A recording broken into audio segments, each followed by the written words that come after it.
میں ہوں رفیق بلوچ، آپ دیکھ رہے ہیں رفیق بلوچ آفیشیل یوٹیوب چینل۔ تو دوستو، کپتان حکومت نے، عمران حکومت نے 2 دن پہلے جس ریلیف کا اعلان کیا تھا، الٹا وہ جو ہے نا رات تک کی تاریکی میں جو ہے نا وہ بم گرا دیا ہے پٹرول بم کے نام پہ۔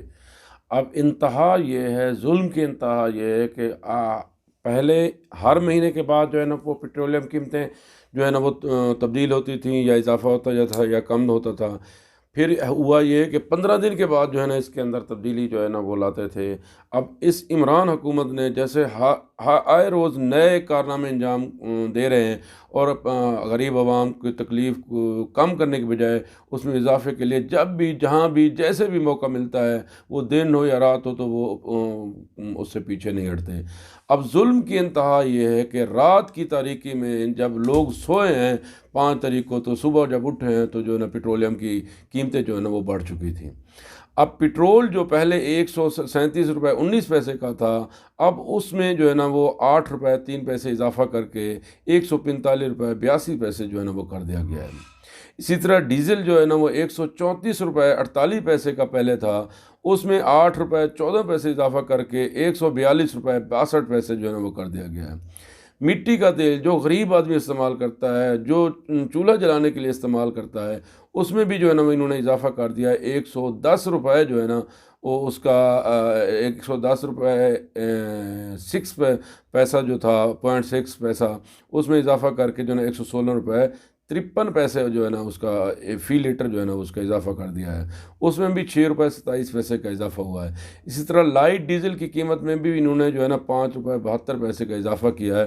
وہ جو پہلے 108 روپے 35 پیسے کا ملتا تھا، اب وہ 114 روپے 7 پیسے کا ملتا ہے۔ اب یہ ہے ظلم کی انتہا۔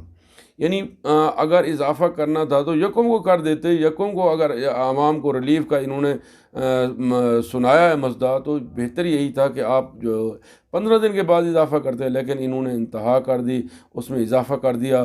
اس عوام جو ہے نا وہ مہنگائی سے تڑپ رہے ہیں۔ اسی طرح جو ہے نا مہنگائی کا طوفان کھانے پینے کی چیزوں میں بھی آیا ہوا ہے۔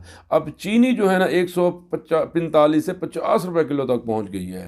اسی طرح آٹا، دالیں، گھی وغیرہ ساری چیزیں جو ہے نا عوام کی پہنچ سے دور ہو رہی ہیں۔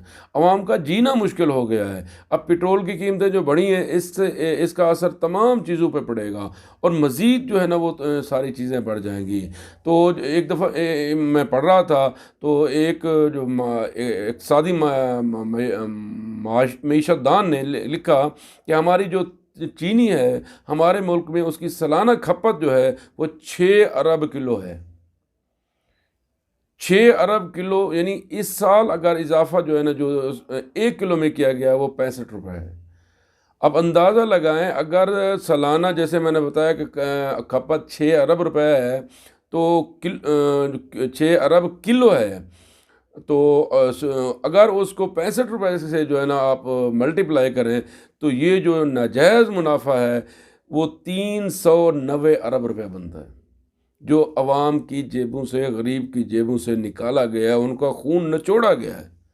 وہ کہتے ہیں نا کہ واقعی جی ہمارا کپتان خود تو کرپٹ نہیں ہے، لیکن اس نے ڈاکوؤں کی ٹیم رکھی ہوئی ہے۔ یہ کیسے ممکن ہے کہ وزیر اعظم کو پتہ نہیں، حکومت کو پتہ نہیں، وہ آئے روز قیمتیں جو ہے نا وہ بڑھ رہی ہیں ان چیزوں کی۔ تو خدا را لوگوں کا امتحان مت لیں۔ لوگوں کو اب جو ہے نا صبر کا پیمانہ لبریز ہو رہا ہے۔ لوگ اب جینے کے لیے، ان کا جینا محال ہو گیا ہے۔ مہنگائی نے ان سے جو ہے نا سکھ چھین لیا ہے۔ اب ایک 500 روپے دہاڑی والا بندہ وہ کیا کیا خریدے؟ وہ چینی خریدے، وہ گھی خریدے، وہ پٹرول خریدے، اور اسی طرح بجلی کی قیمتوں میں اضافہ ہوا ہے، گیس کی قیمتوں میں جو ہے نا وہ اضافہ ہوا ہے۔ تو خدا را مہنگائی کو روکیں، عوام کو جینے کا حق دیں۔ حکومت کا کام ہی عوام کو ریلیف دینا ہوتا ہے، نہ کہ ان سے جینے کا حق چھیننا ہوتا ہے۔ یہ آئے روز جو خودکشیاں ہو رہی ہیں، لوگ جو اپنے بچوں سمیت جو ہے نا اپنے آپ کو قتل کر رہے ہیں، تو خدا را ان کو قتل ہونے سے بچائیں۔ وہ خودکشیاں خوشی سے نہیں کر رہے ہیں۔ جس کے پاس کھانے کو کچھ نہ ہو، جس کے پاس بجلی کا بل دینے کے لیے کچھ نہ ہو، جس کے پاس گیس کے لیے کچھ نہ ہو، جس کے پاس رہنے کا جو مکان جو اس کے چھت ہے اس کو دینے کے لیے کرایہ نہ ہو، تو پھر وہ کیا کرے بندہ؟ تو خدا را مہنگائی کو روکیں۔ مہنگائی کا طوفان عوام کے لیے وبال جان بن گیا ہے، اور اب جو ہے نا ہو سکتا ہے عوام کا صبر کا پیمانہ جو ہے نا وہ لبریز ہو چکا ہے، حکومت شاید عوام کو امتحان لے رہی ہے، تو یہ امتحان بڑا خطرناک بھی ہو سکتا ہے حکومت کے لیے۔ تو خدا را میں پھر اپیل کروں گا کہ اس مہنگائی کو روکے، تاکہ عوام کا جینا جو ہے نا وہ آسان ہو، عوام کے لیے آسانیاں پیدا کریں، نہ کہ عوام کے لیے مشکل پیدا کریں۔ تو اس دعا کے ساتھ اللہ تعالیٰ آپ کا حامی و ناصر ہو، اپنا خیال رکھیں، اپنے رشتہ داروں کا، اپنے گھر والوں کا اور اپنے دوستوں کا، اور ہاں خوشیاں بانٹیے، کیونکہ خوشیاں بانٹنے سے بڑھتی ہیں۔ والسلام۔